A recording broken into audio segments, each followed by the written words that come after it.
Magandang araw mga kapolitika at welcome back dito sa ating YouTube channel.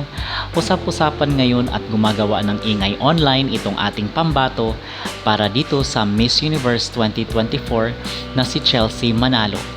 Marami na kasi ang nakapansin sa aking ganda ng ating kandidata para dito sa Miss Universe. Taliwas ito sa ibang mga komento ng mga Pinoy.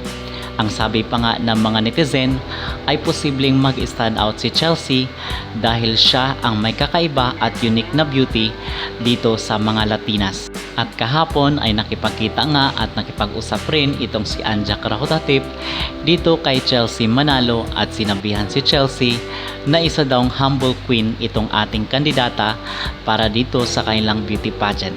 At medyo matagal rin ang pag-uusap ni Chelsea Manalo dito sa isa sa mga head sa Miss Universe organization. Marami rin ang nakapansin ng mga Latinas at mga taga-ibang bansa dito sa angking ganda ng ating contestant. At ngayong araw lang ay hinirang itong si Chelsea Manalo bilang mukha ng isa sa mga cosmetic brand dito sa Miss Universe 2024.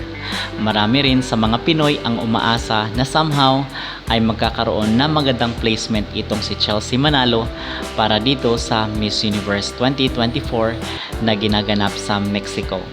Sa tingin nyo ba mga kapolitika ay may laban at sa tingin nyo ba ay mag-i-stand out rin itong si Chelsea Manalo dito sa kanilang beauty pageant? At narito naman ang ilan sa mga netizen na kung saan ay pumuri dito sa angking ganda ng ating pambato.